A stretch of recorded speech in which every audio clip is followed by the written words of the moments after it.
All right, well, moving on now. Wednesdays here on the program, we like to put the spotlight on the farm women's group, Common Ground. Common Ground is a group of farm women who want to be a resource for consumers who want to know more about how their food is grown. In this segment, we head to Napier to talk with Common Ground volunteer Emma Vogt on how many farms are still family-owned.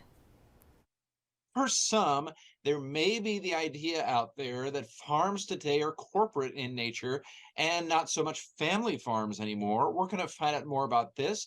Joining me now is Emma Vogt with Common Ground. And Emma, it's good to see you today. Good morning, John. It's good to see you too. Yes, I think a lot of people get the idea that farms today are more corporate.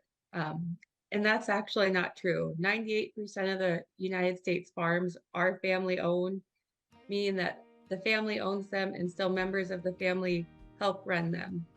My husband and me are both blessed that the place we live on has been in his family for over 100 years, and the place I grew up on has been in my family's farm for over 100 years. And things have changed over those 100 years, but they still remain in the family.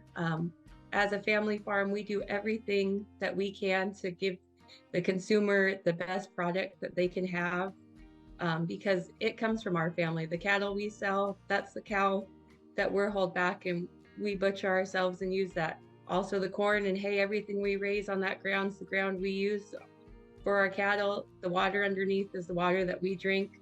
So we want to make sure that we take really good care of it. Sometimes you'll see family farm and there be an LLC or something behind it. And that doesn't mean it's a corporation. That might mean that there's a couple of brothers, a father and son, a nephew, somebody involved, and they just want to keep that legally correct and make sure that everybody gets their fair share and it's taken care of. That doesn't mean it's a corporation. It still means it's family owned and ran, and they want to provide the best for their families. I know you guys have been getting a lot of snow. Maybe tell us a little bit about that.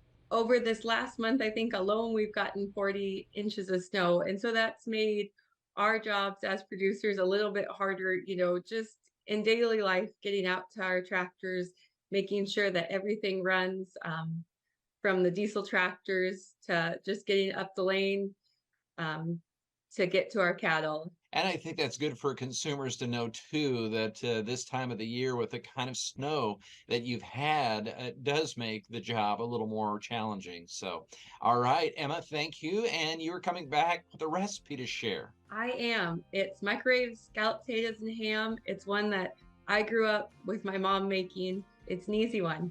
We like easy. All right. Yep. Sounds good. Thank you, Emma. We'll see you in a few minutes.